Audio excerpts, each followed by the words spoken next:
Hey guys, Daniel James here, and today we are going to be taking a look at Orchestral Tools' new library, MODUS, which is their new all-encompassing collaboration with Jeff Russo, which covers strings, woodwinds, brass, choir, some Jeff Russo blends, some shakuhachi, and some mallet-based percussion, and some extra percussion as well. So anyway, the way we're doing this is our Avin a Look series. What we're going to do is crack open the library, just start playing with it, fiddle around with it, just have some fun, have a chat with it. As you guys can see in the bottom left corner of the screen, we are doing this on live stream, so I have a live chat room with me whilst I'm going through the library.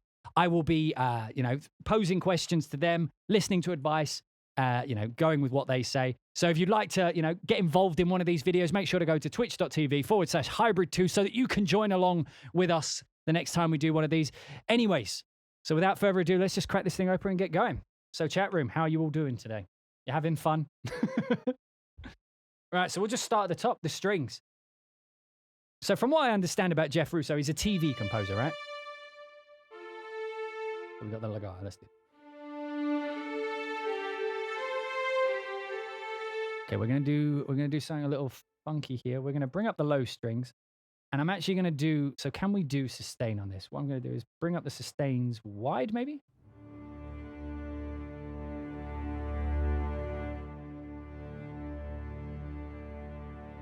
Okay, I'm just gonna get that going down there so that when we're playing legato.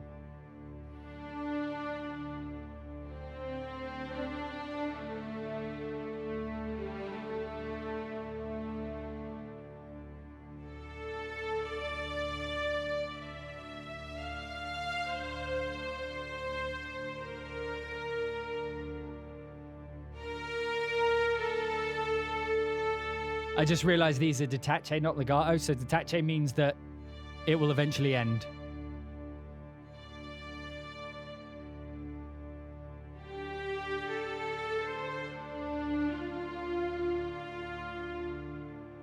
And then so detache is going to be that.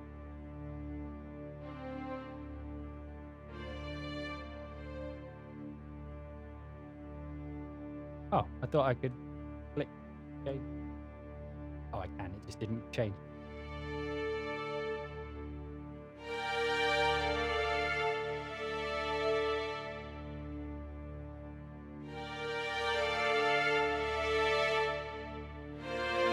I sort of wish that was a sustain, but anyway, we got the sustain quiet.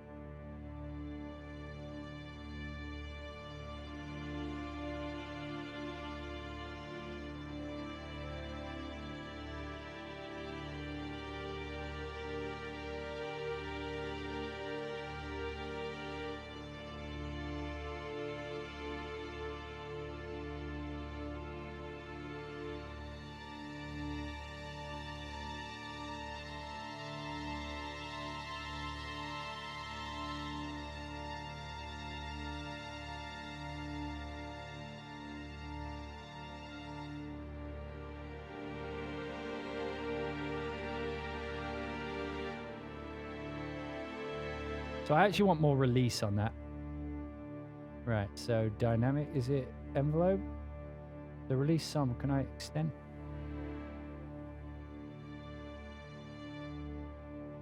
How do I increase the release? I forgot how to do it. Release, release, release, release, release. So it is just this, right? Release, so I want, but it says it's already 5,000 milliseconds, but that wasn't 5,000 milliseconds.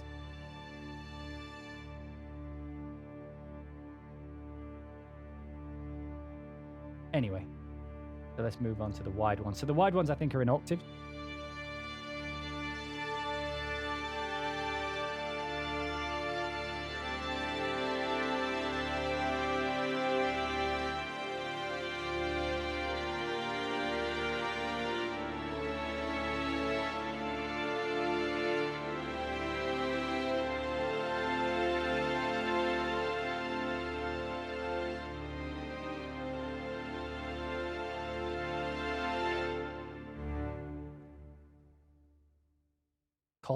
Wait, what's this one? Tremolo Collegno.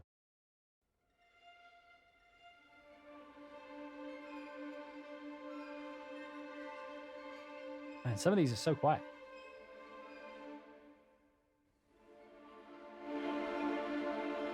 I'm gonna put another mic on. have a listen to this mic. The AB.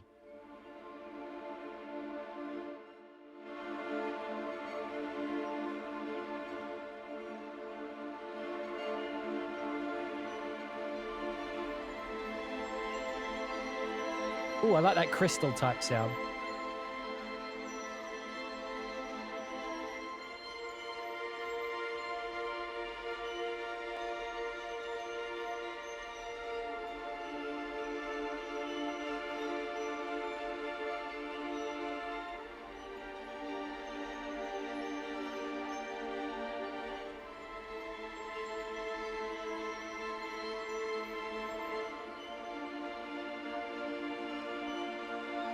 Let's set some of these up and use it as an excuse to play the legato in the low strings.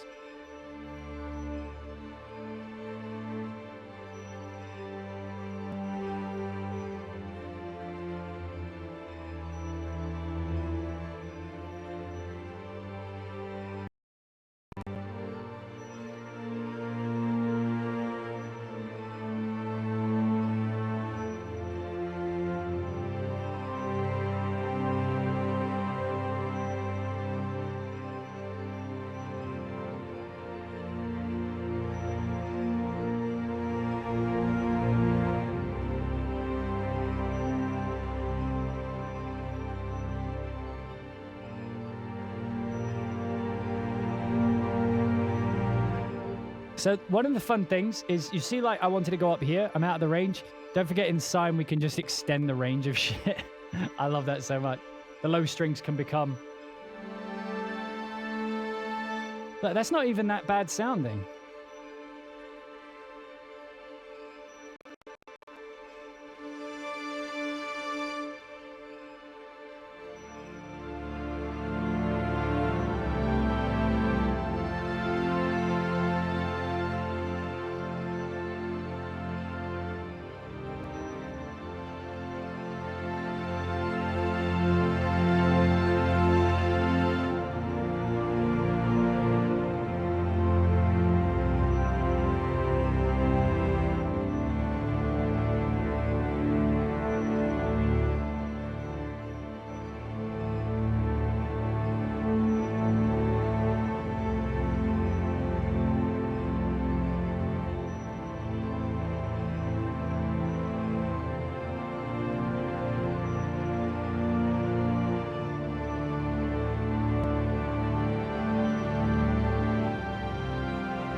Nice. Right. Tension performer overtones is back on the strings. Anyway.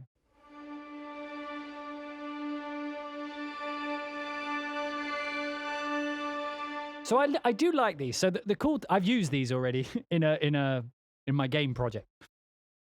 But what these do is, these are just sustains, right?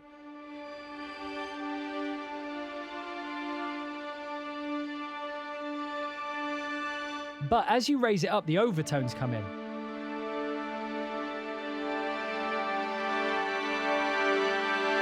So if I just play a single note, this is the overtones it brings in. There's some. There's the others. There's the others. So it's quite a tension sound. But like, you can be like holding a big chord, you know. Oh, I accidentally changed it to the thing.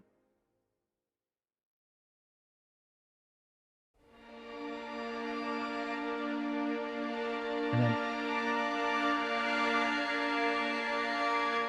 that's a cool little vibe. So then the fifths, same idea, but fifths.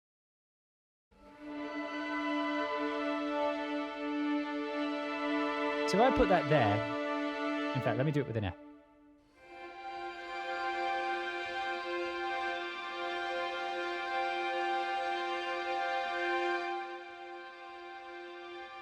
So I put it so it's just fifths.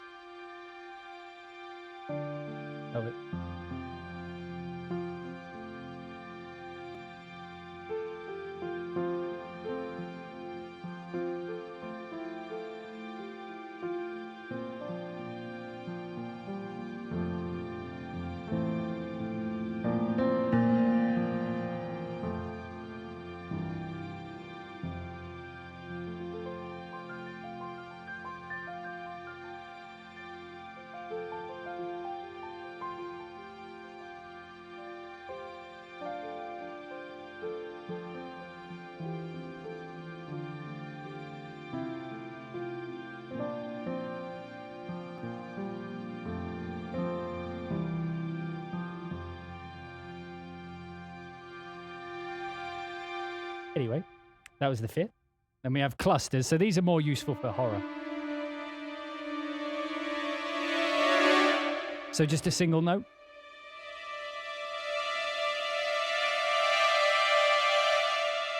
So you could do that.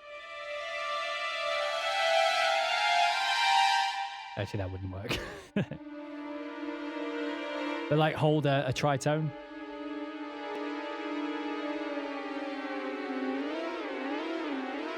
I mean, you can.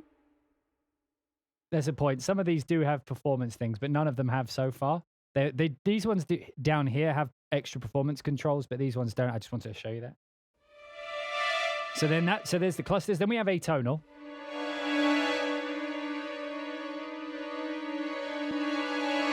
And again, if you want to get crazy, remember you can extend these ranges to extreme lengths. Like these are usually better when you want to do sound design, like when you extend it.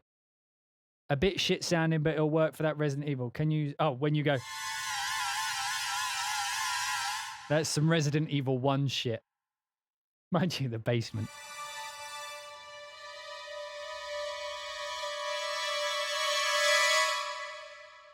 Man, one day. Like imagine, just imagine you had a legit horror movie and it went.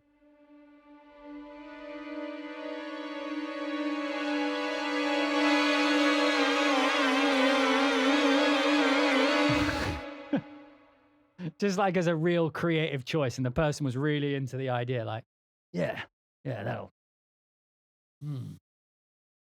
Right, transition normal to tremolo.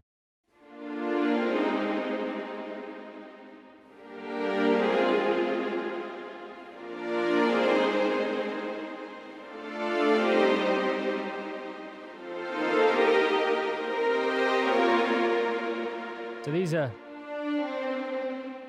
So as I mentioned, they actually have the variations here. You can change. I think I have one of these set to CC 111 because of another library. So yeah, I do because of another library. So you can assign that to like, you see, I've got that on a fader. So I can be like, you know.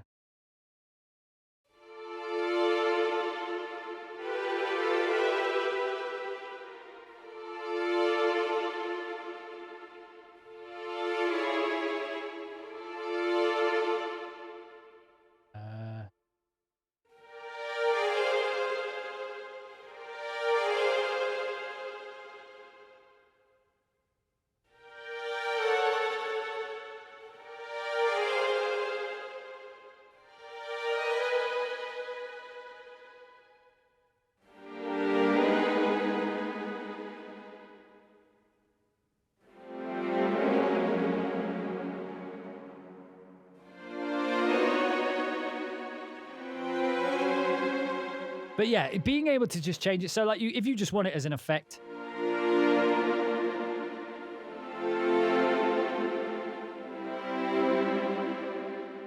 Yes, it's very Holst. Very, very. But that's what I was saying. That's why I was going the... it's the... this one.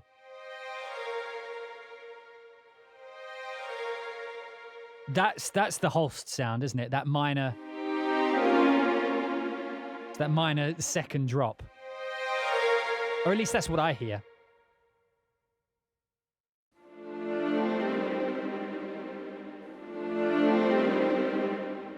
But you see, like when I talk about innovation, it's shit like this. And I know this doesn't seem important, but yeah, this doesn't seem important because most of your time is not spent going, right? It's not spent doing that. But the times when that is called for, innovation to the point where we have something which makes that sound natural is what I wish people would focus on. Like we have 30 different basic string articulation sets from Spitfire. We don't necessarily need more of that. What I wish they would do is, like all companies, I wish they would look at where the flaws are, where the gaps are in the industry, like where these little moments where you may need to do that and then plug those gaps whilst also doing whatever it is you want to do. I'm not saying that people shouldn't make basic articulation libraries, but I'm saying every time you do that again, add on something that we didn't have before. That can be considered the innovation. So then we have the opposite way around here. We have the tremolo to normal.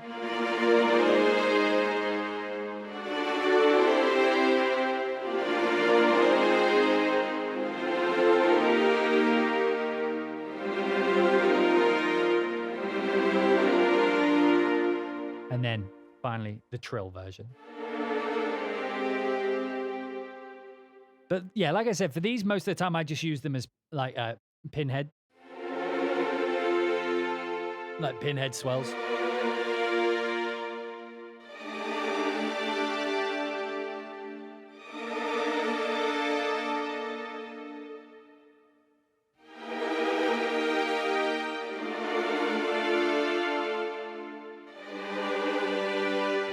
Pinhead, it's up and then back down, you know, like it loops back up and then back down. So like a pin, you know, like a bobby pin, you know, it's just like it goes up and then it comes down. Go. So it swells up and then it comes back down. Yeah, like a pinhead, like an open bobby pin. Like, you know what you put in your hair? An open bobby pin looks like that. Right, then we have the low instruments. We already did the detache legato there.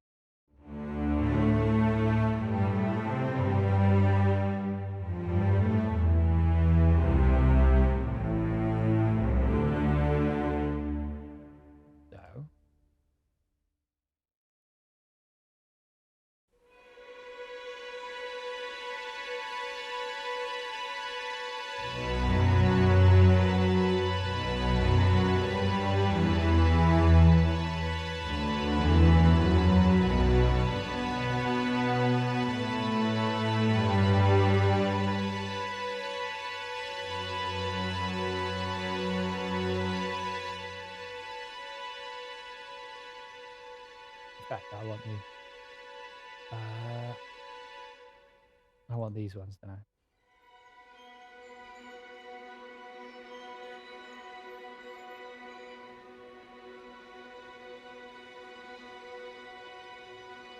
There we go. I got a bit of both in there now.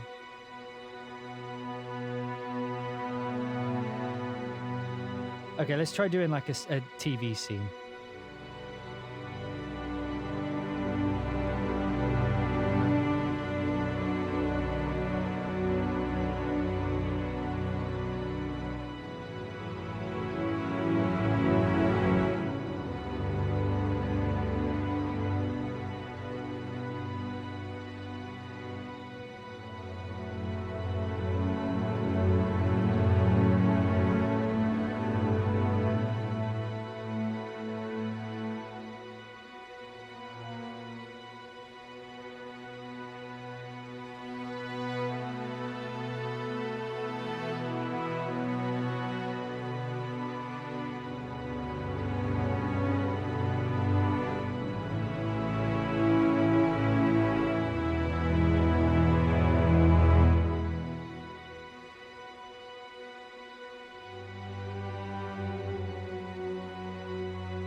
That wasn't a dodgy question.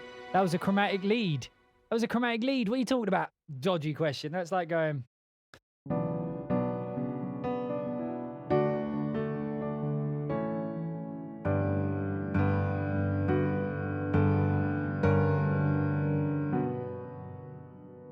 Just a chromatic lead.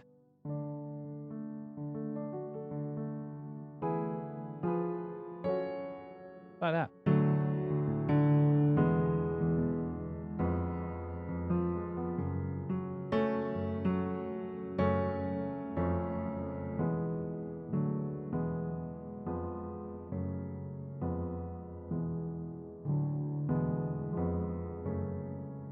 Yeah.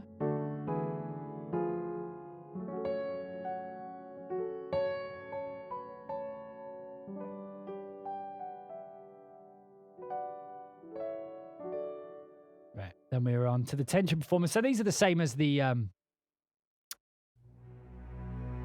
low one. But these ones sound so much nicer because they're in the lows, but yeah.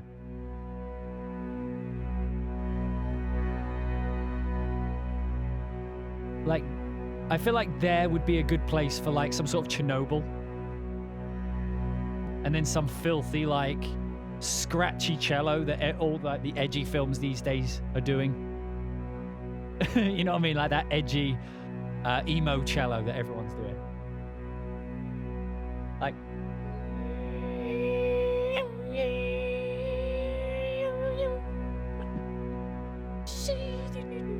you know, very scratchy.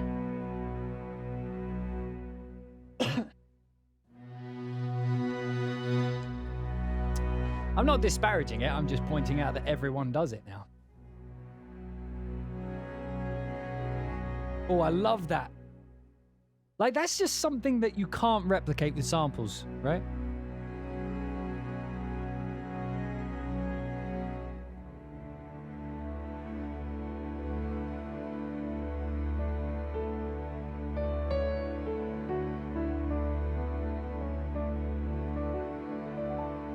It does feel somewhat like you are now walking through an open field in the glorious summer sun.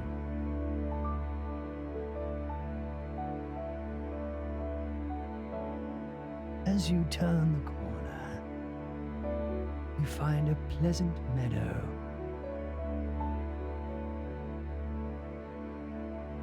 Within the meadow is an orchard. In the orchard is Hans Zimmer. No, you know, or whatever you decide to do. But it's got perfect droning quality to it, you know, just the overtones of those kinds of things. Oh, this is going to be good if you're doing something like... When I hear stuff like this, I think of games like Outlast.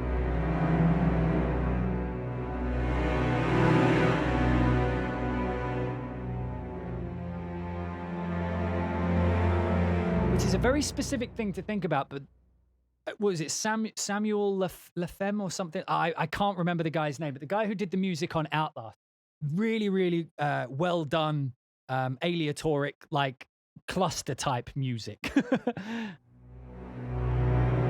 But it's got that aesthetic, a very natural sounding cluster aesthetic. I do like that. Oh, that's beautiful.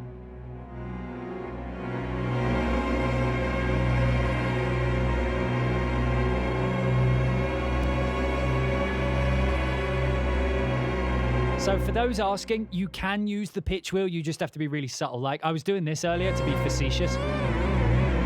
Obviously don't, but I'm going to use the pitch wheel to pitch it all upwards as we go. Ready? Tell me if it's too over. I'll try and calm it down.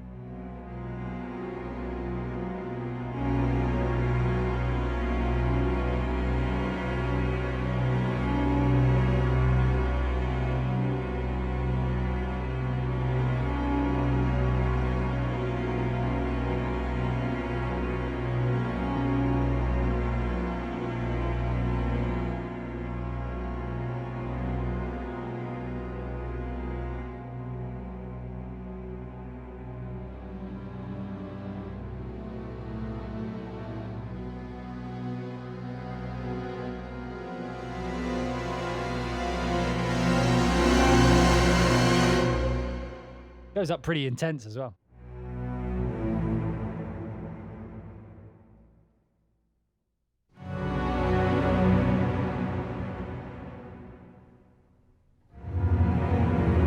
Oh, this is really well.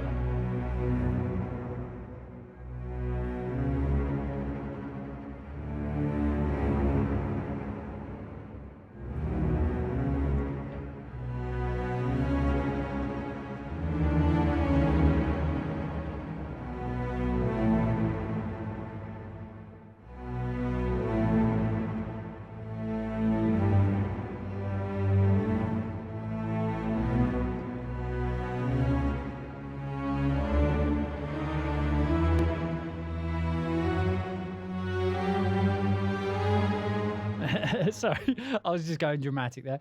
And then transition tremolo to normal. Ra-ra, ra-ra.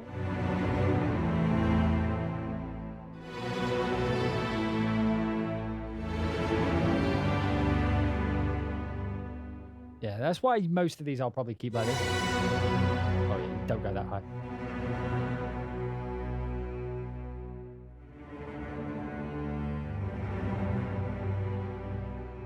Beautiful. So that brings us to the end of the strings. What did you guys think of the strings so far? I'm going to keep the strings loaded up for now so that we can use them as backing for listening to other instruments, because I tend to find it's more pleasing. Because like what we can do is we could potentially set up like, for example, like a tremolo pole leg at the top, right? And then like a nice quiet bass underneath. This is to how rich that is already. Right, now we've got the low winds.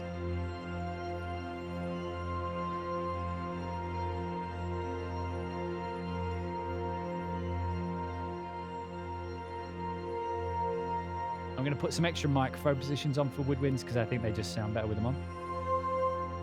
Okay.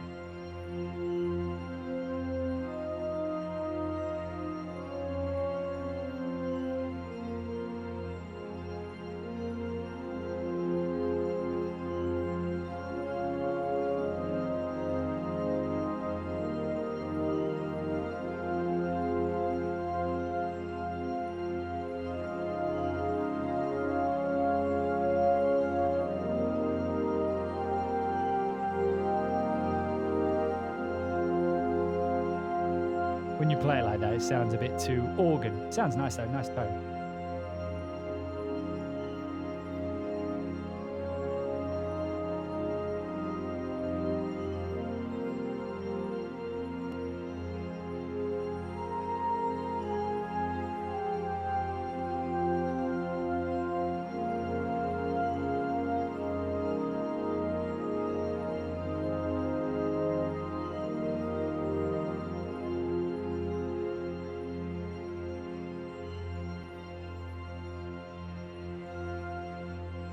Why doesn't that change immediately?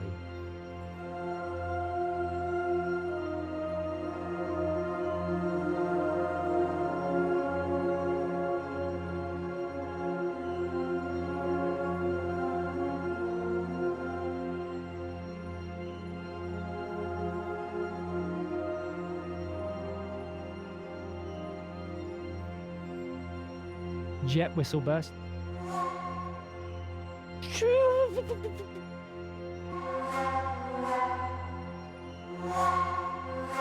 I'm going to extend the range because I want to hear these high up.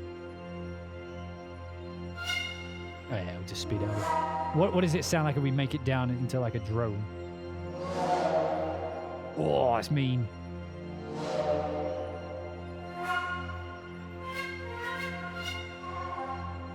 So they're one-off thing.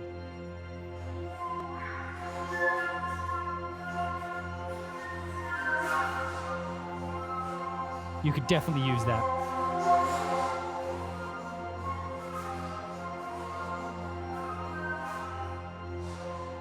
Right, then the overtones.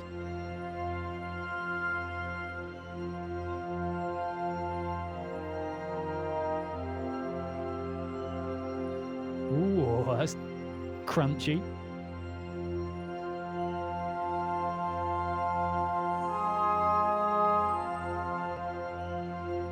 Fifths.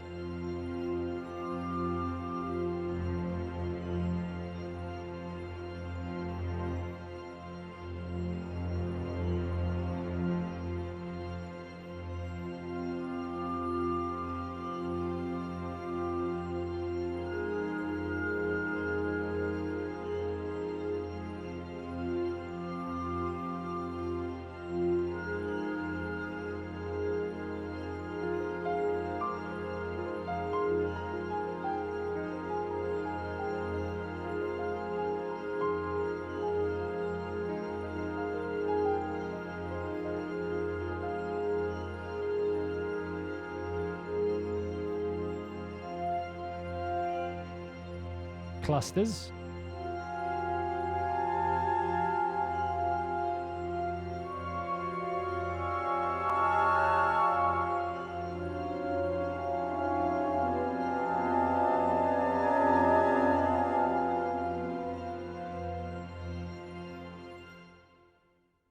got some atonal. Oh, these sound good.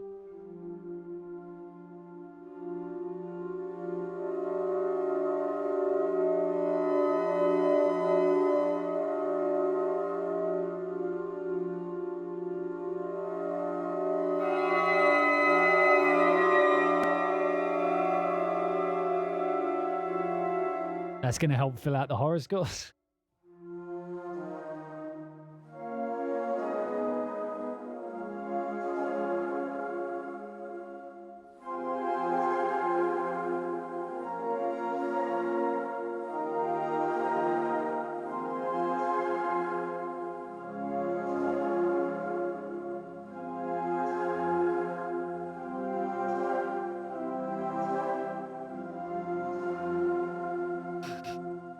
And then flutter to normal.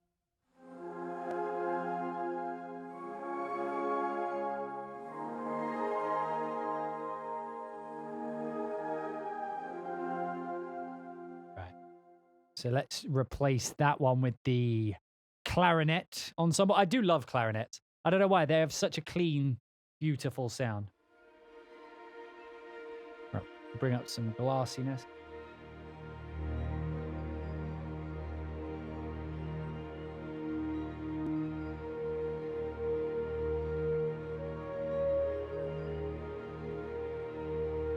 Very quiet.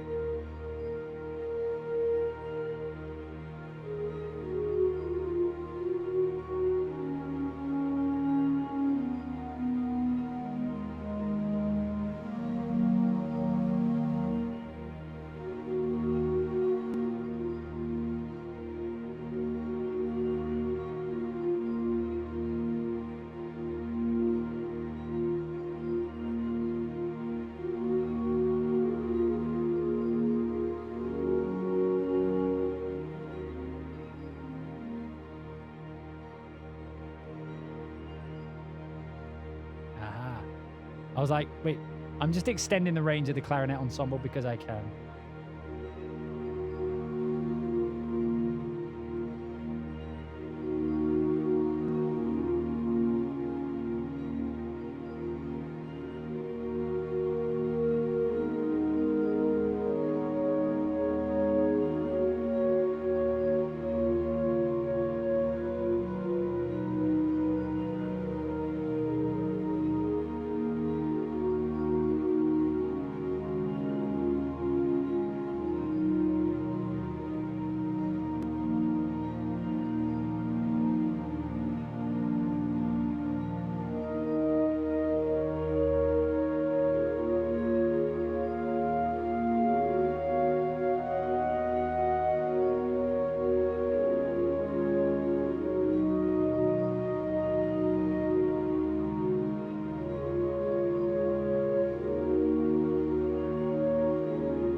That actually sounds really crystalline, like crystal, crystal-like. Like it's a nice ambience, you know?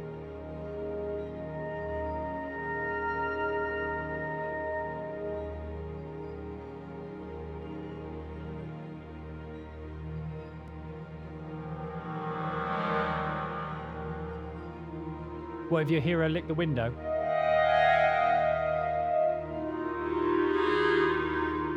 What microphone do I use? NTG3 by Rode. Yeah. We'll stop the background thing. Just listen to these atonal things by themselves.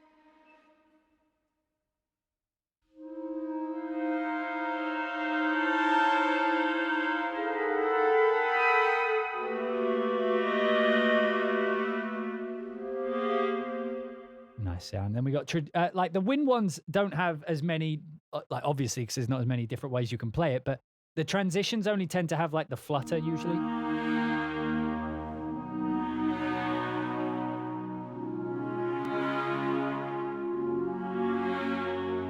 Like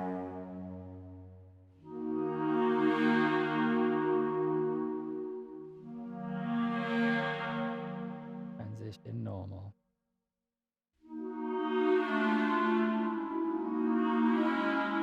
There we go.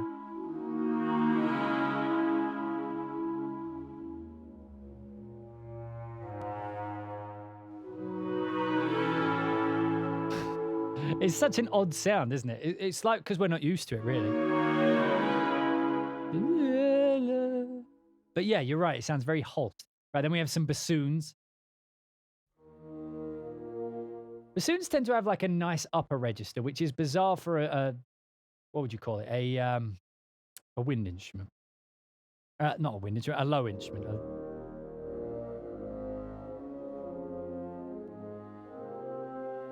They didn't record that much of it, so I'm just going to unnaturally.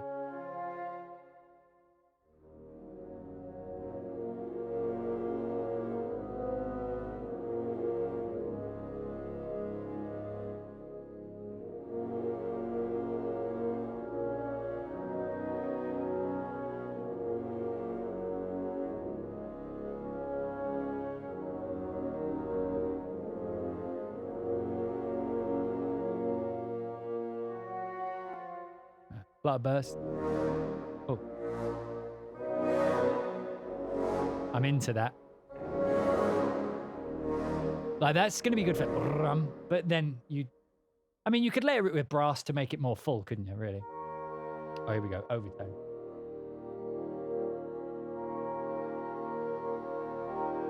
This is where woodwind instruments stand out when it comes to overtones.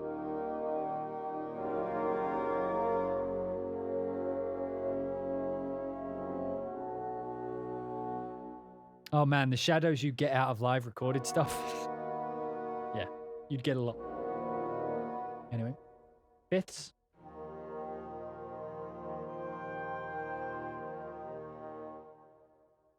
Again, that would do well. Fifths are one of those ones that work particularly well in context.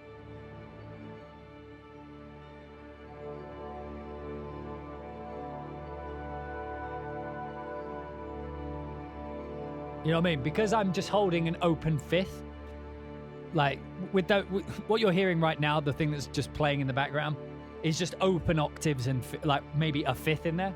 So when you play one of these overtones, it'll just fit. It will fit because there's nothing in the way.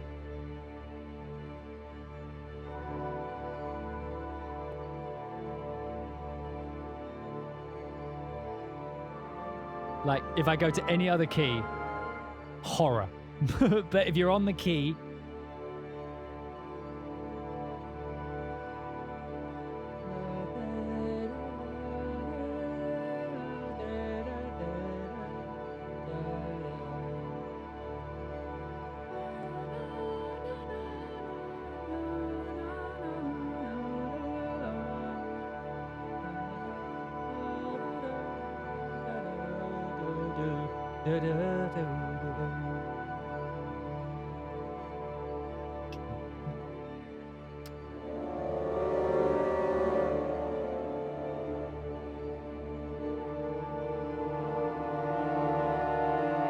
so the enemy's just appeared.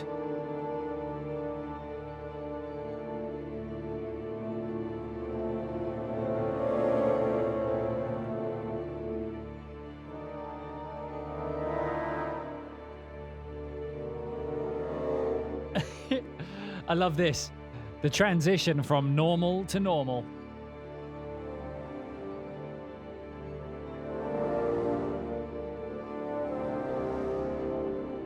Anyway, so that was the bassoons. Where are we up to? Now we're on to the brass, the horn ensemble.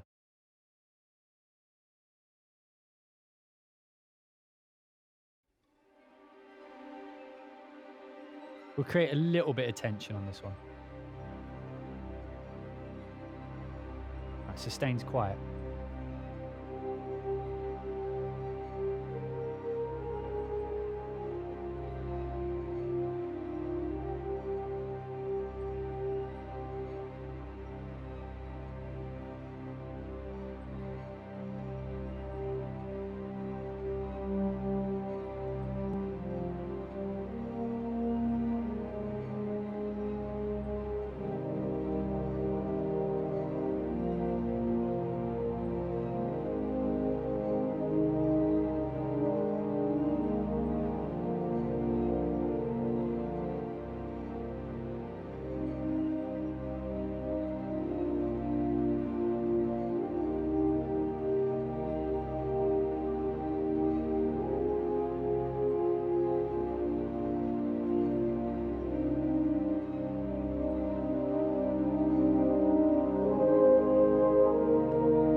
So the overtones on this one actually go pretty big.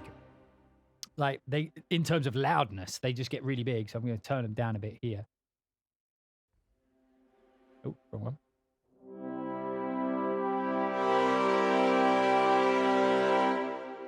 I mean, that's going to be good to fill out a section though, you know? And it's good to have. Oh. Relax. Take a load off. You're in a safe space. Nothing here can hurt you. You are loved.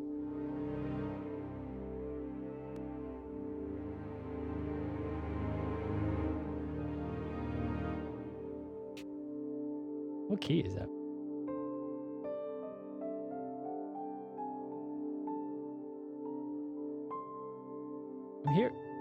I'm hearing it like around B. Well, not B.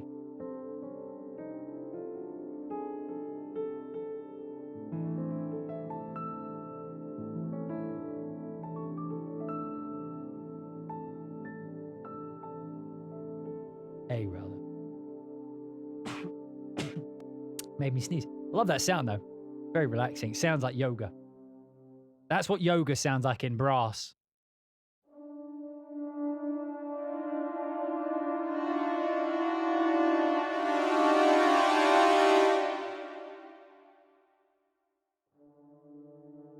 Trinity. Get out of there, Trinity. You gotta run. You gotta run.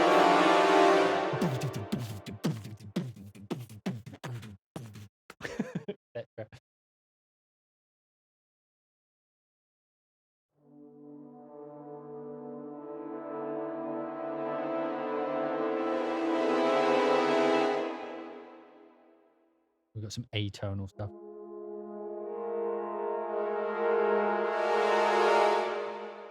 The funny thing, Supernav, about that emoji lineup is it looks like the sword is lighting up my face. Because mine has like a load of light fill on the side and Hans's doesn't. Looks like that sword is lighting up my face. Pretty drastically. I like it. Right, we got some transitions, normal to trill. Ooh. Now this is more one I would just use on a 0.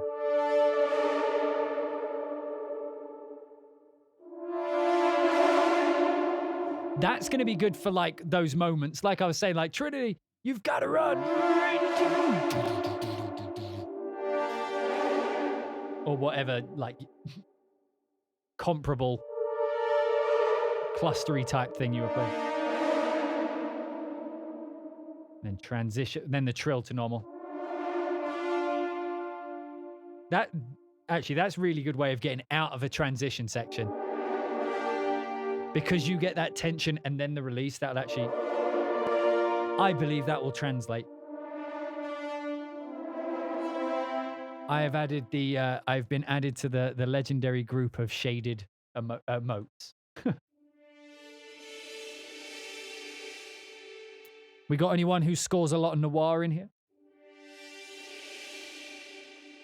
I feel like they've got you covered. Right, now we have the Trumpet Ensemble.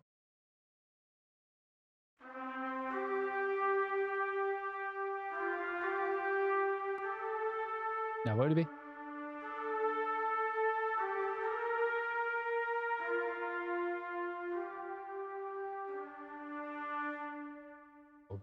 I play transposed, by the way. But the reason I do that is so I like to have a pad playing while I'm experimenting with the sounds so that you get them in context, you understand how it is that they operate, right? How it is that they sound in general. But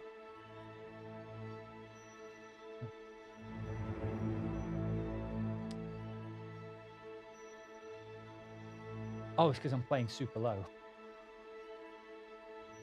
But the reason I transpose my keyboard is so that I can just keep playing the same thing, but you guys aren't hearing the same shit in the same key over and over again. You get me?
That's all I hear with muted trumpets.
That's so quiet.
Yeah.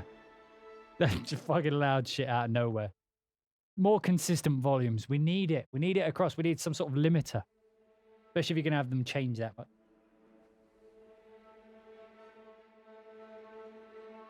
Oh, wrong one.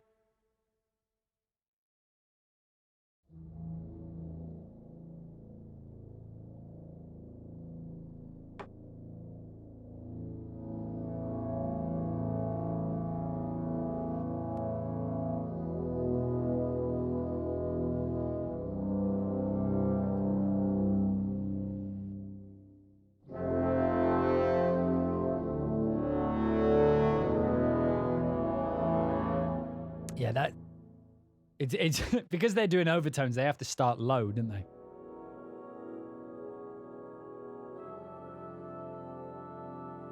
Okay, I don't know how to describe it, but this sounds like the exact kind of music that doesn't resonate well with me. But I grew up lower working class British, so this sound is the sound of rich people to me. That sound right there is like the sound of pompousness. I don't know why. Like regal, like holier than thou, better than you. Interesting how a sound can make me feel that way. Weird that I have that association with that type of sound. It's a very upmarket sound. That's more my tempo.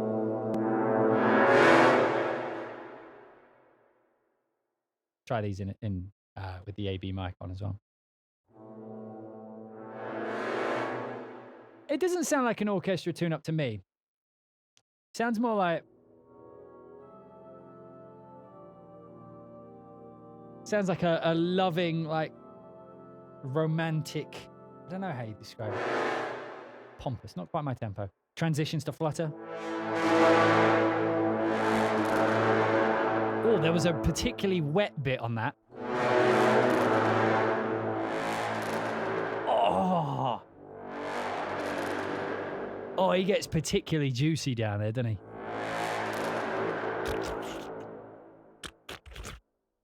He had a fair amount of spit. You see, that's like they call them spit fire, but Orchestral Tools really bring in the spit. Orchestral Tools are the ones bringing the spit. Oh, yeah, that's the kind of sound you shouldn't risk.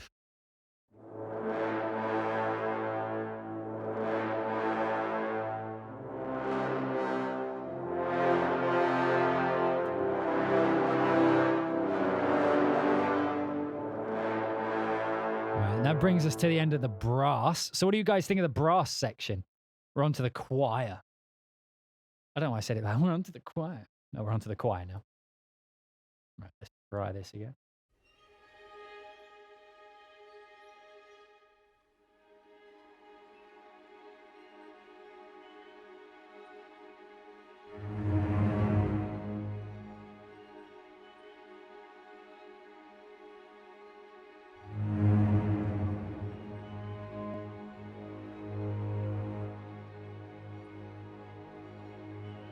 There we go. We got a nice pad. Right, so female choir. Okay.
That's actually really pretty sounding. Stop. No, wrong one.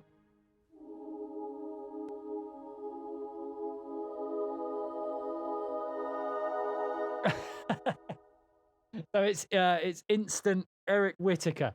Just hold any 3 notes, right? Any 3 notes that are diatonic, and then just move up the fifths, and it instantly becomes Eric Whittaker.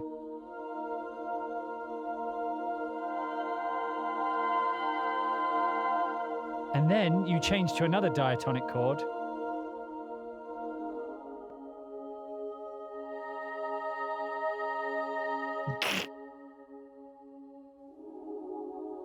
And then a cluster, but a diatonic cluster. It's literally Eric Whittaker. Every Eric Whittaker song ever.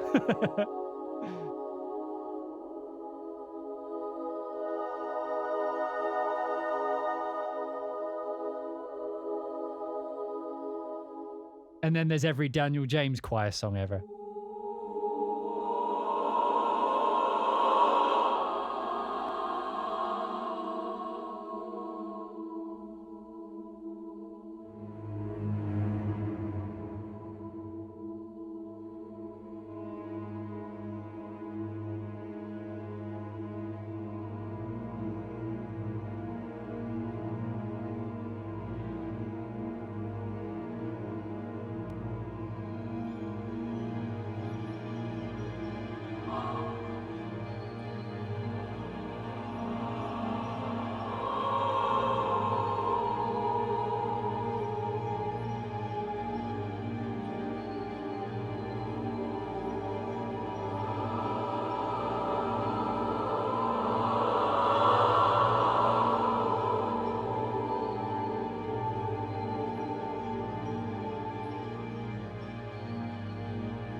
Fix this.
Anyway.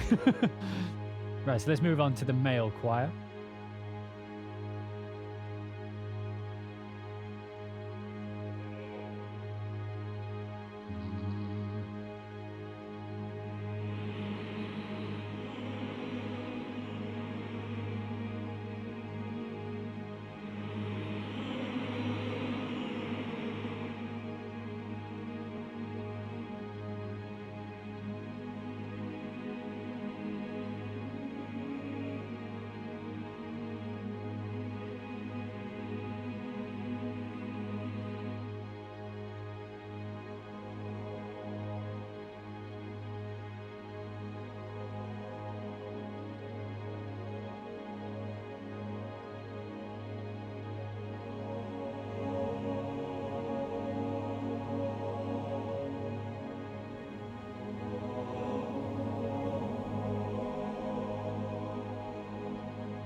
Anyway, right, let's stop those. So let's listen to some of these tension over the top ones.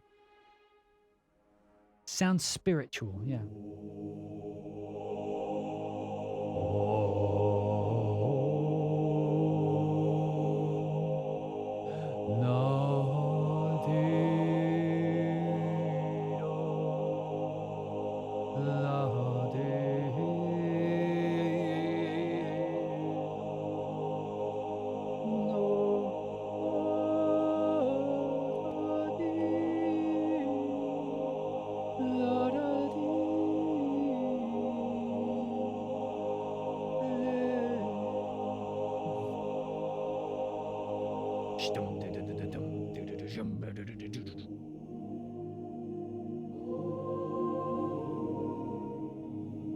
Oh, we're back to Eric Whitacre.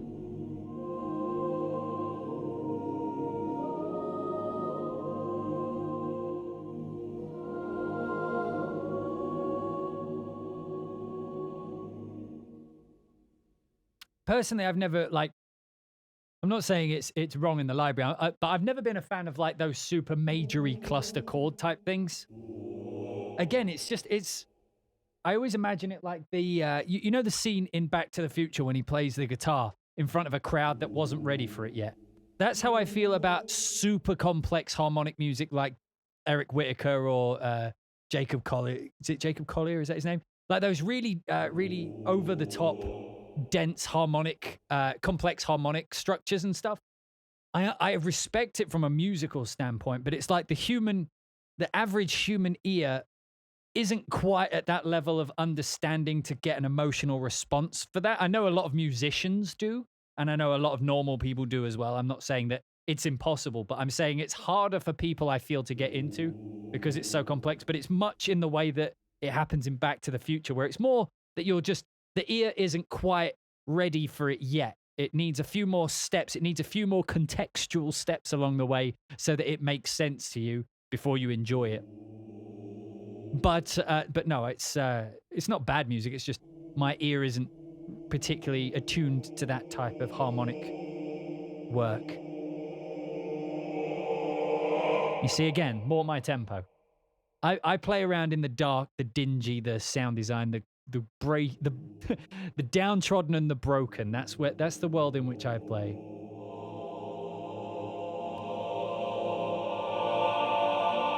Oh, the atonal gets a wee bit tonal at the end there, doesn't it?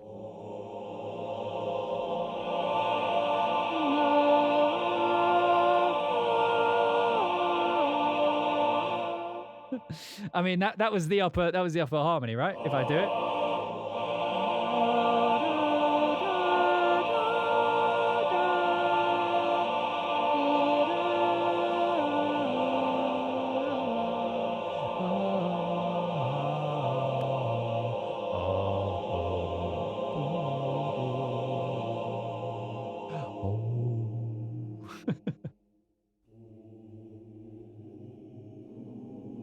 That's what you want, the quiet ones.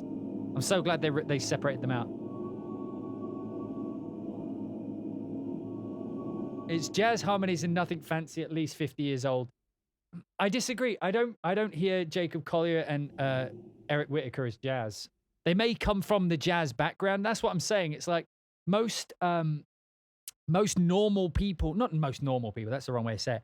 A lot of people haven't been exposed to jazz or have a general understanding of jazz or the harmonic structures within jazz. That's why a lot of people who listen to pop music and stuff just actively dislike jazz. It's not because jazz is bad. It's because their ear doesn't have the emotional context to relate to it. They don't know how to listen to jazz correctly in order to feel emotional or connect emotionally, or where to look for the innovation or where to look for the talent. It's a lack of understanding. It's not to say jazz is bad or these people are stupid. It's just that they haven't spent time understanding jazz. And Jacob Collier, to me, doesn't sound like what you would call jazz. It may have been the result of a long line of jazz evolution, but because I haven't been invested in jazz in general, like the outcome still fits into that category of music which my ear isn't attuned to. Therefore, I don't get the emotional response because I don't have the emotional context for it yet.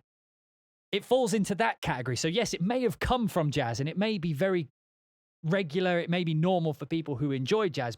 But again, because a lot of mainstream people don't ever really venture into the jazz world, that still comes across as jarring for a lot of people, even though it has incorporated a lot of pop elements. It needs, I feel, to introduce more elements that more mainstream people are contextually aware of and can relate to in order to Trojan horse in these complex harmonic structures. Like Jacob Collier, for example, often does these really beautiful, amazing, complex pieces of work, but they are standalone pieces. Like if it introduced more conventional elements that people are already comfortable with, and like just a waypoint that they can gauge they can gauge where they are in the song on stuff they know, then they can embrace everything that's new. But when everything feels new, it's hard to know what to hold on to, where to listen, where to give your attention. That's all it is. It's just general lack of understanding of how to listen to it. It's like a lot of Western people don't understand how to listen to traditional Japanese or Chinese music or Indian music, or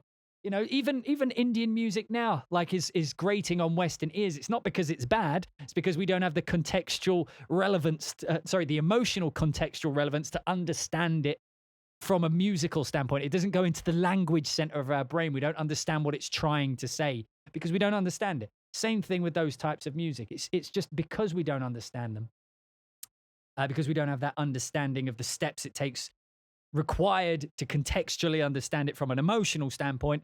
we struggle to accept it as good music. It's not, but you know, we use the term good incorrectly because we're not talking about good or bad music. It's just music we understand. So if people are not understanding your music because it's too harmonically complex, add more things that they can latch onto and stay comfortable with while you introduce all these new ideas to them. Does that make sense? Hopefully that makes sense because I spoke a lot.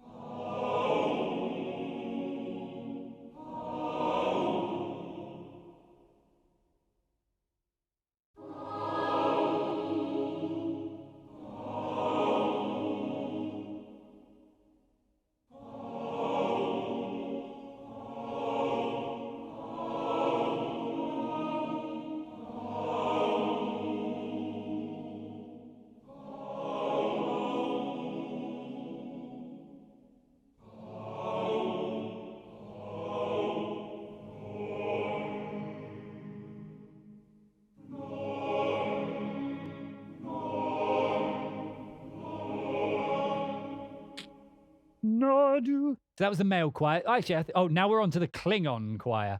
So I feel like this is probably what more people were looking to listening to. So let's set up some nice tones.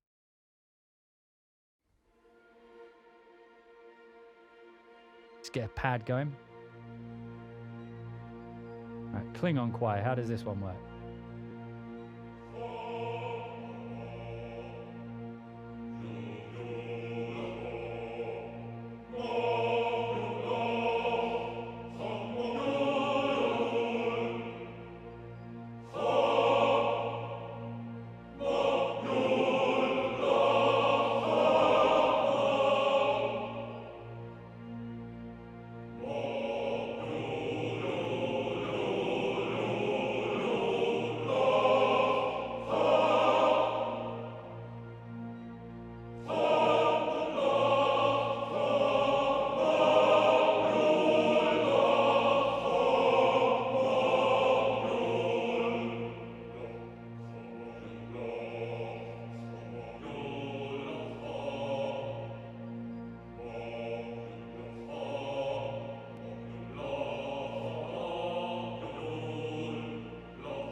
Okay, you can only really play it in eighths, though. If you try and throw a 16th in there, it just drops the note.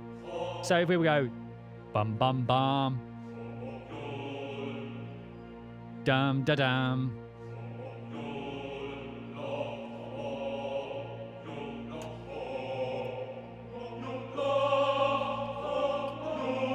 You know what I mean? Like, it kind of drops the syllable. If we put it staccato, any better?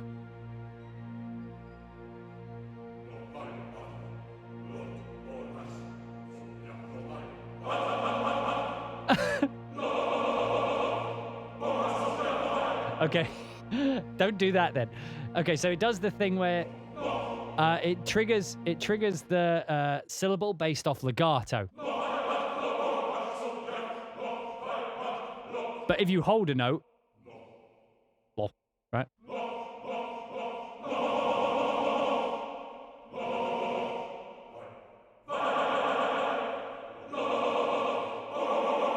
That sounds like.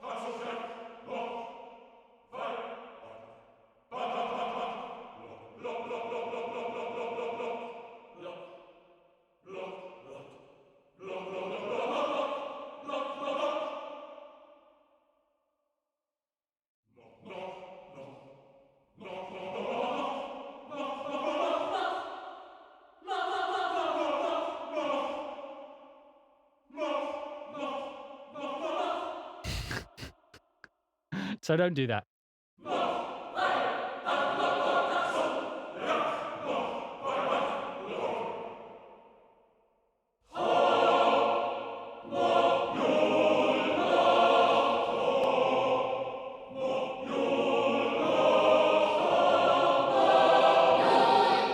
Oh yeah, I extended the range. They don't actually sound like that. So that was the Klingon choir. I wish we had more of the other sounds as well, but I guess it's just a male choir. They didn't bring real Klingons in, so I guess there wouldn't have been much different.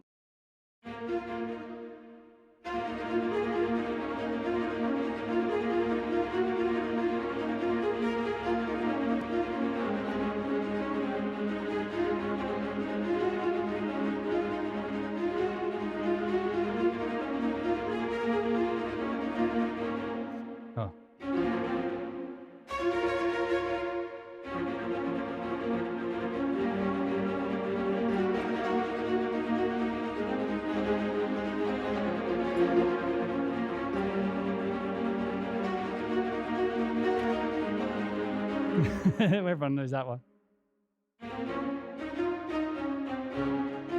Really?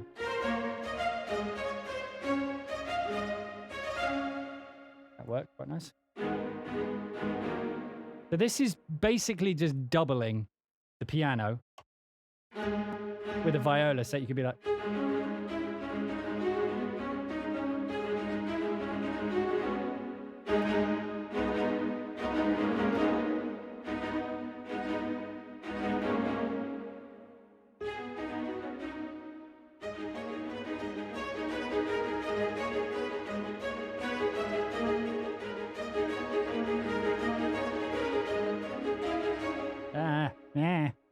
But that's all you really get with that one.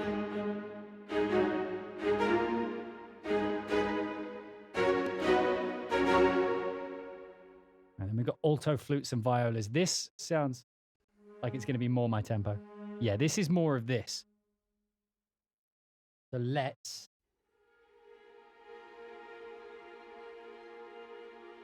set up.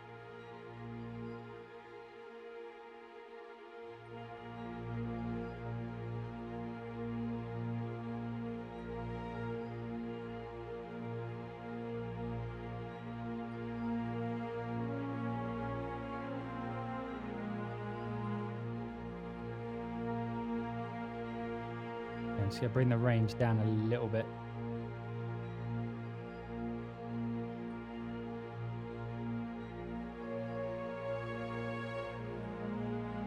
Oh wait, we're in sustain. Legato rather.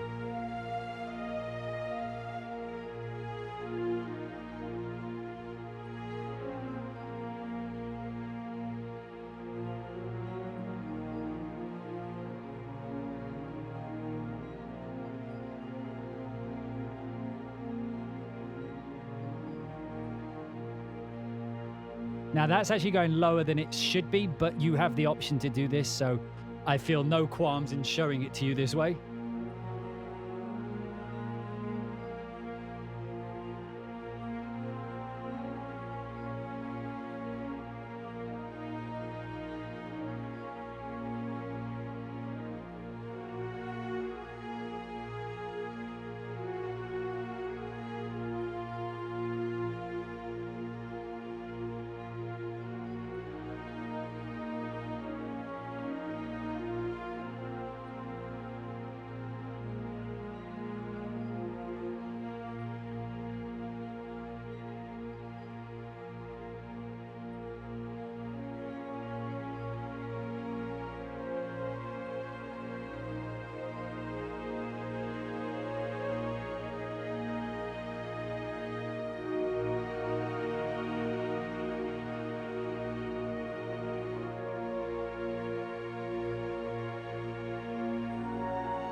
So. Oh yeah, I made it go really low.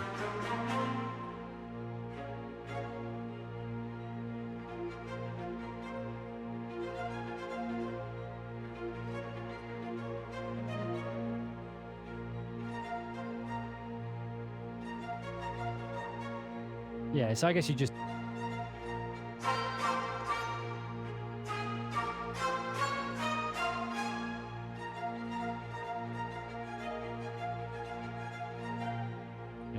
And then triples overblown. Right, now we have Contra, Bassoon, and basses. All right, we're way down here.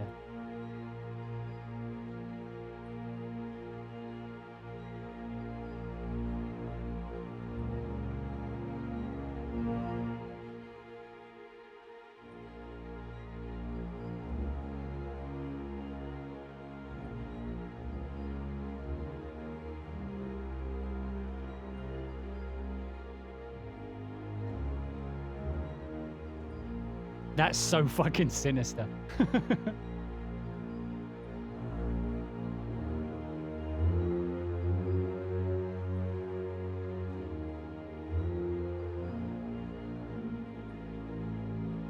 If I layer that with the actual basses, sorry, the actual low strings as well.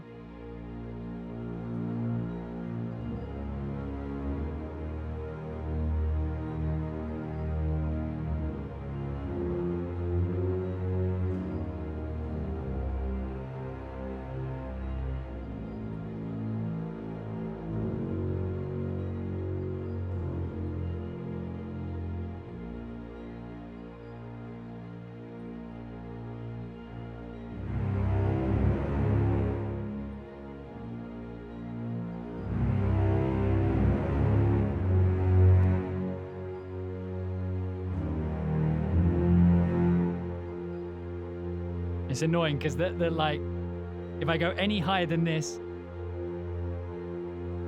it's a little too strong.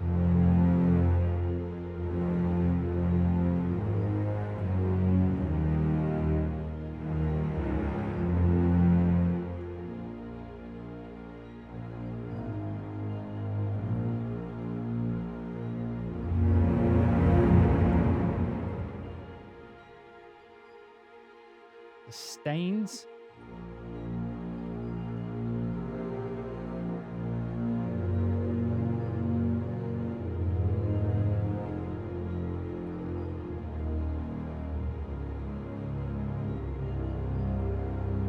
Oh, that is deep. Okay, we need to see what this sounds like going really deep.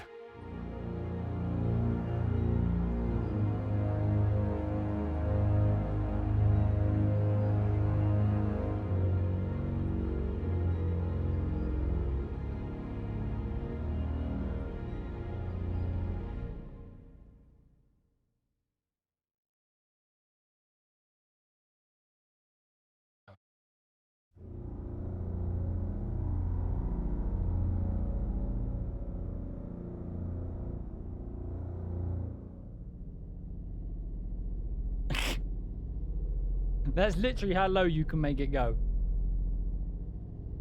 You want it deep. Oh, for Christ's sake. Get your mind out the gutter for 5 seconds, people. 5 seconds. High shakuhachi in D. I'll take a high shakuhachi in D than a low shakuhachi in A any day. If you know what I mean. Right.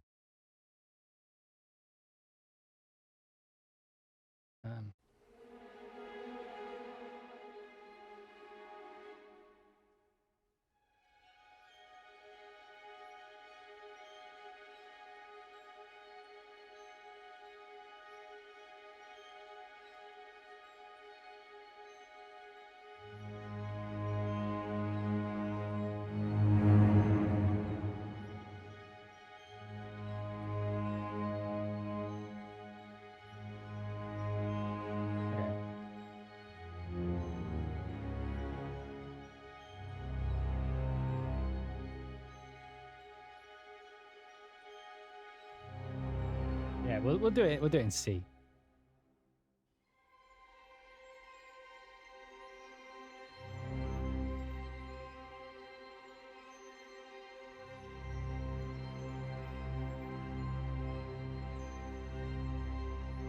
Right, shakuhachi.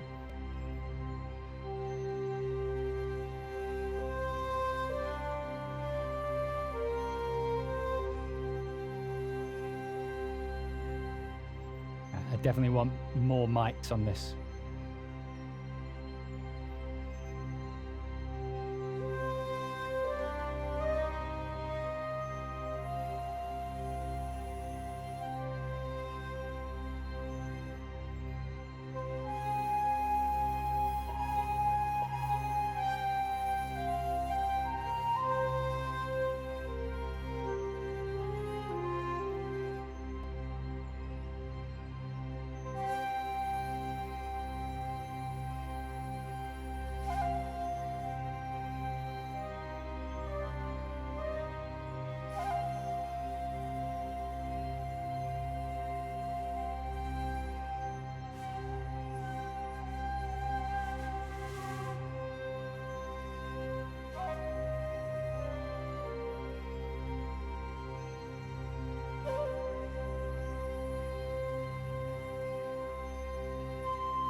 I actually like that as a chord.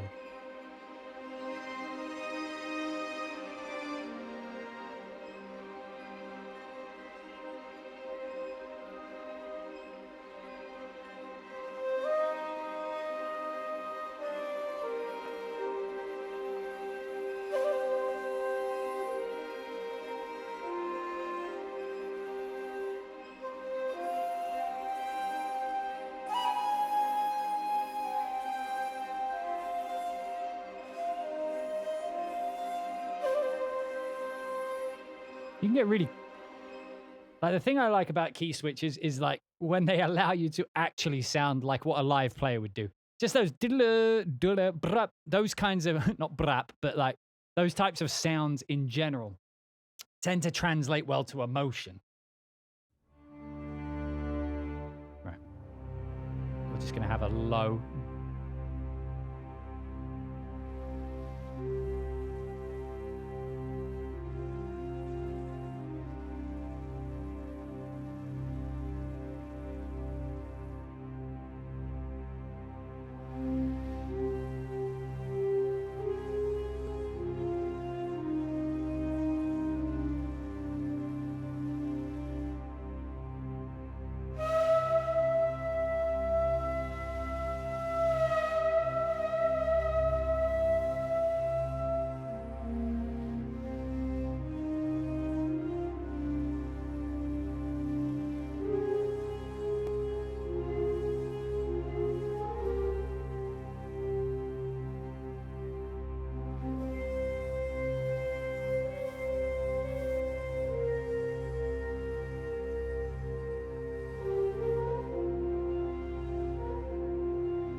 Beautiful.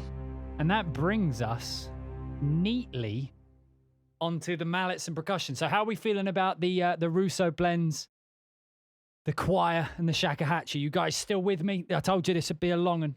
I told you. You didn't believe me.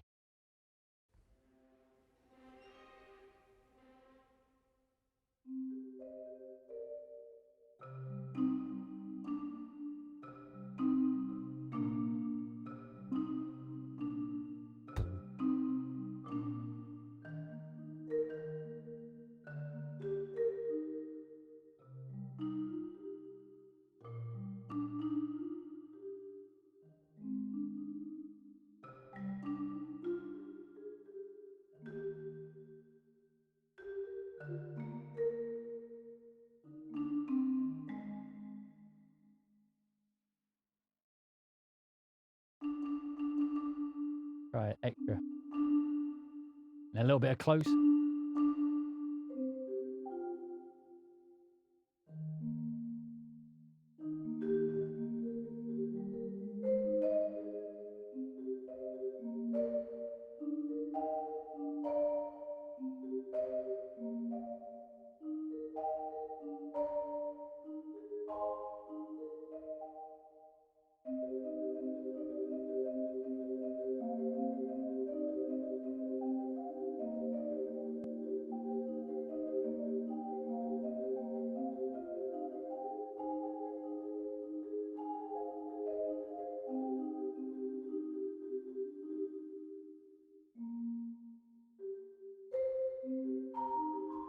So these feel kind of almost otherworldly, but I guess that's kind of the point if you're doing a TV library.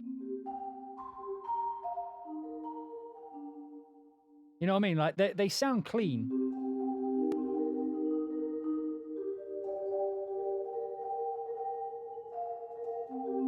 These are definitely otherworldly.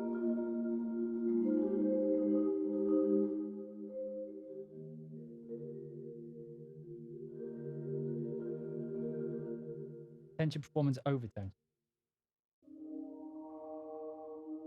Oh, so they're like... Are there any bowed marimba? I don't see it.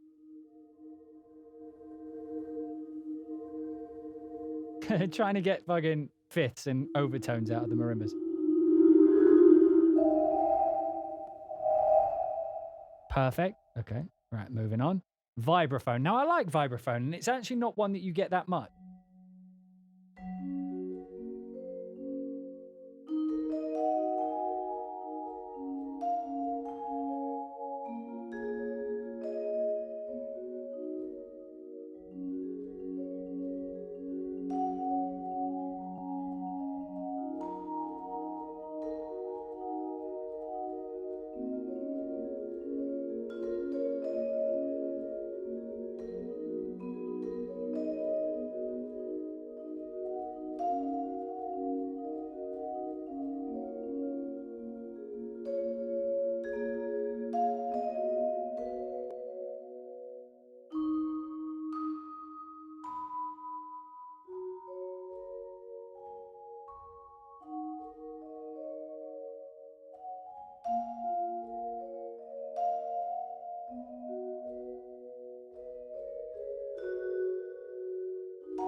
Go down that low. We can make it go that low. Nice. This is one of my favorite features of Sine, by the way.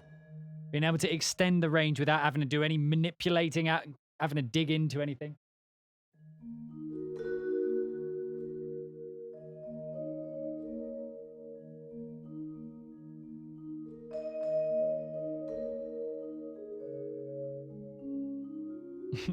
I was trying to avoid the copyright.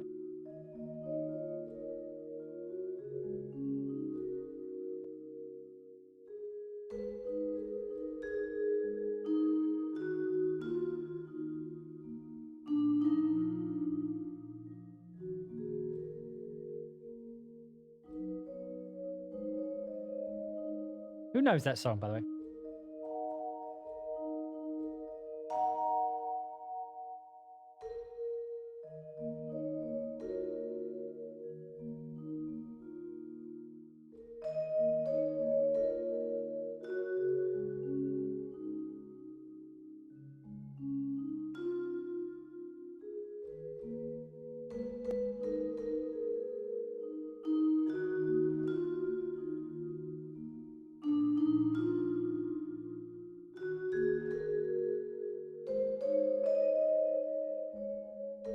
Or wherever it goes. I don't know where it goes from there, but that's such a beautiful sound. I'm going to put that actually with some.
But this allows you to be very, like, Newman.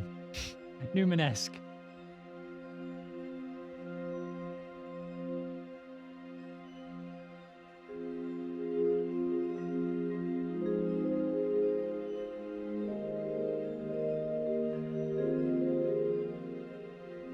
It's New Newman. Let's bring in the vibes and... Oh, no. Okay. We missed the Celeste. We'll go back to it.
Anyway, that sounds beautiful. Let me bring in the celeste over that.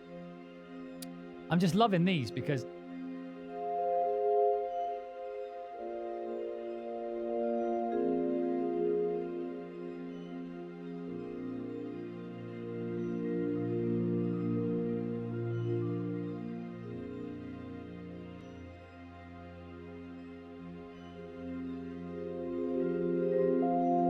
Clay, all libraries would do that if I held them this long. The only reason I hold this is to give context to the instruments I'm playing.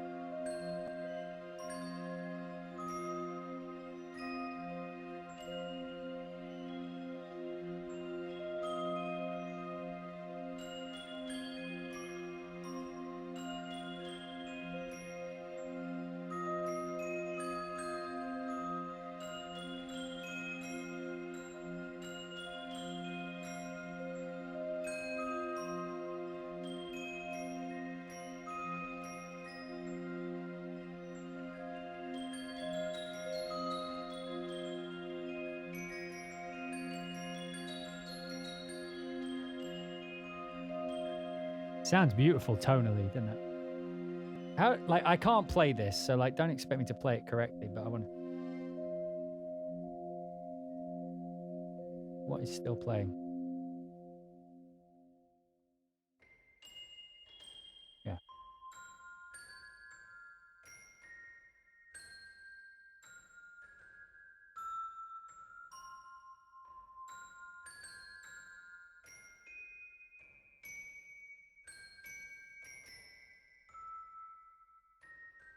Or whatever it is. Not far off, is it?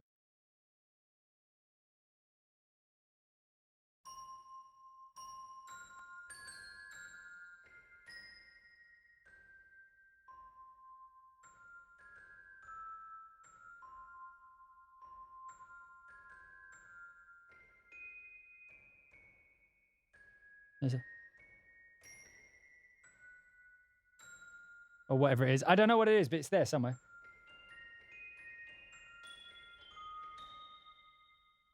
It's a good tone, right? And how far down can we actually take it, though?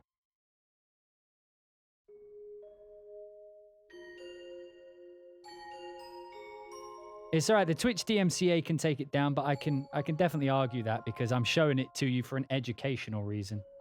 The educational reason being the most well-known celeste song in the world is Hedwig's Theme by John Williams. Therefore, to demonstrate the best use of a celeste theme, I'm showing you what a Hedwig theme would sound like. It's educational to show the comparison between the two. That's actually allowed under fair use.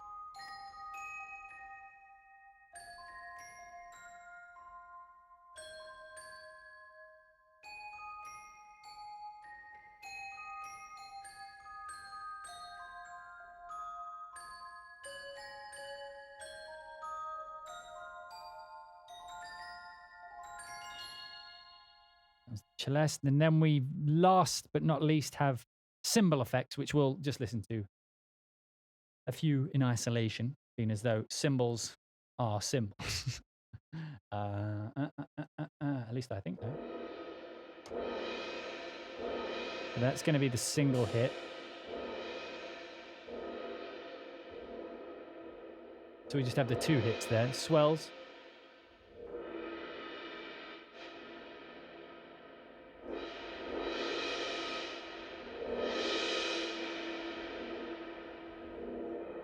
Okay, so the mod wheel puts where it goes up to. So that's the mod wheel halfway. That's the mod wheel full. Mod wheel 1/4. So that's decent. I feel like this is going to be a long one. Extend the cymbals down. You got it.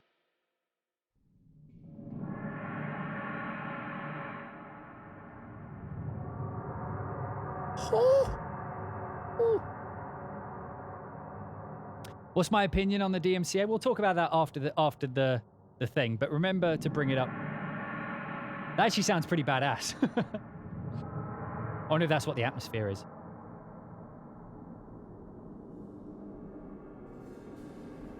Oh, that's actually very pretty. Let's put that in with some of these. That's actually a really good combo. I could do that as, this is you're in a magical cave.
Then what you do is you take the low strings, you put a female choir in there going...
Funny how quickly it can go like that, right?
And on that rather epic note at the end there, that brings us to the conclusion of my Avin a look at MODUS by Orchestral Tools. What did you guys think in the chat room? Did you enjoy it? Did you enjoy the sounds? So on to my conclusion. So I had the opportunity to play with this for about a week before we started streaming it, and it's already been used in multiple of my professional projects. The reason being, a lot of it actually is in the mallets. A lot of those bell type sounds, really beautifully recorded and captured, and it really gives you the sense of the room, which for those types of instruments actually plays really well. So they instantly went into a few tracks because they were relevant. But the strings sound amazing. I need to like stop using words like amazing. I need to explain what I mean by that. So the thing that excites me about the strings, rather than just saying they're amazing, is they sound very TV. And by that, I mean the kind of small ensemble studio room that tends to be associated almost with old school TV shows. You know, like I often think of, what's his name? Jerry Goldsmith. Goldsmith? That's right, isn't it? You know who I'm trying to say. Jerry Goldsmith. Like that old school TV. I know who he is, by the way. It's just I've got a really bad memory right now. Anyway, it reminds me of that type of environment. And that's the kind of world we don't have in the... we don't have like an all-in-one package that kind of has that TV vibe.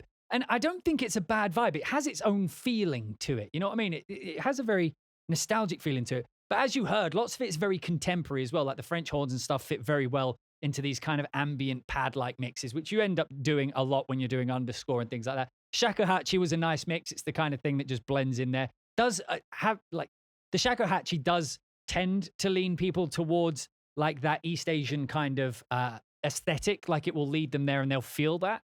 So you may end up taking them there if you don't want to. But the instrument itself is recorded really well. As members of the chat room were saying, it's going to fit really well with the Phoenix Orchestra, which was their previous collaboration with Harry Gregson Williams.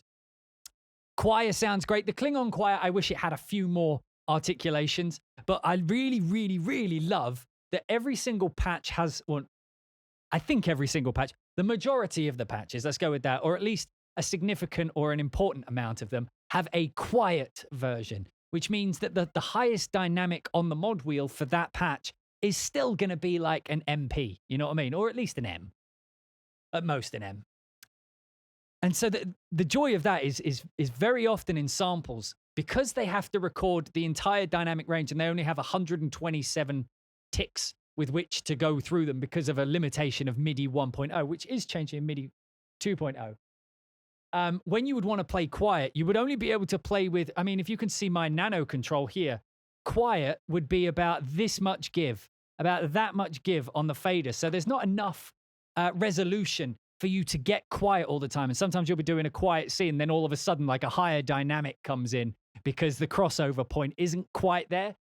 And so giving you the quiet option means when you're doing underscore, when you're doing something where people are talking on screen, or it's ambient, or it's like where you just need to have music but stay the fuck out the way, that's where quiet patches come in handy, because they, even if you go all the way up, they don't go too loud.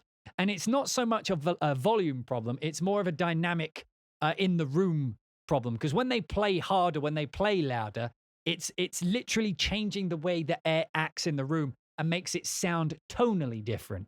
So you can just take a string and turn it down, but tonally it's like if a human voice whispered to you and then someone shouted the exact same information, the same distance from your face. It's sort of like that. It's if you took the shout and turned it down to the same volume as a whisper, you would still know it's a shouting voice based on other characteristics other than volume. That's what I'm trying to get at here. So the dynamics of the quiet patches are just enough to give you dynamic range, but also capped off enough that they never go and feel like they're trying to go big, or that you've gone big and turned it down, which I genuinely appreciate.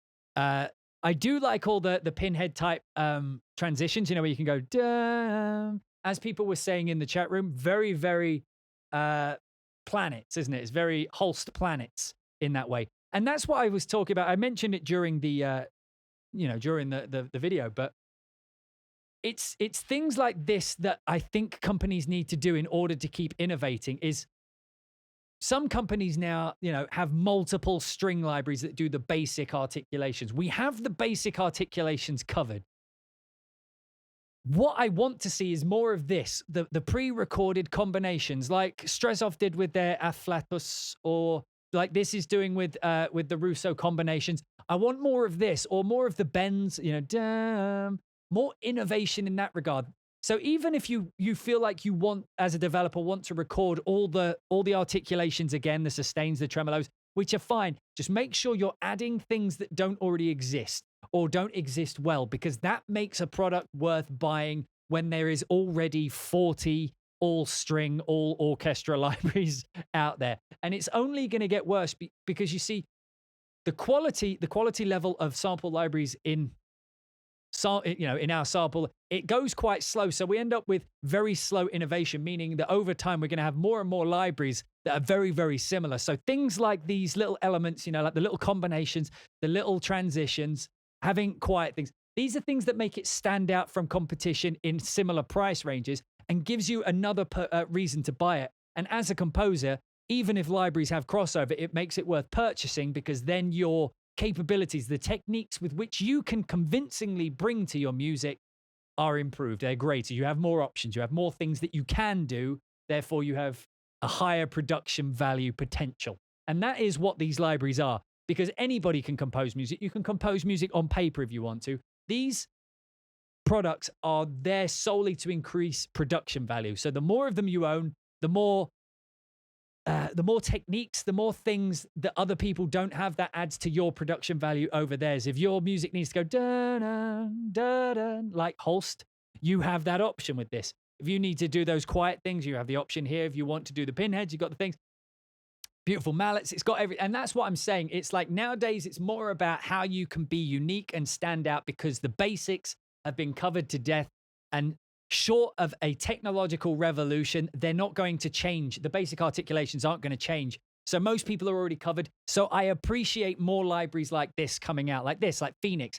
Collaborations with composers that have specific sounds and specific ways of doing things. I will purchase those libraries because they are things that I don't already have, and owning them will increase my production value, and I don't have to use them in the same way as that composer used them. But it's combinations recorded live in a room, which is what we need more of in interesting ways. And this definitely, for me, fills that void. It fills that need for something the same but different. I need to separate myself, and the way to separate yourself is to buy libraries which separate themselves from the competition. So for me, I think MODUS is absolutely worth investing if you are a professional media composer. If you're a hobbyist, there's lots of options for all-encompassing libraries, a few of which we've covered on the stream. But if you are a professional and you just want some unique sounds, you want some inspiring sounds, you want some combinations which work together in a proved fashion, then this is an absolute fantastic place to go.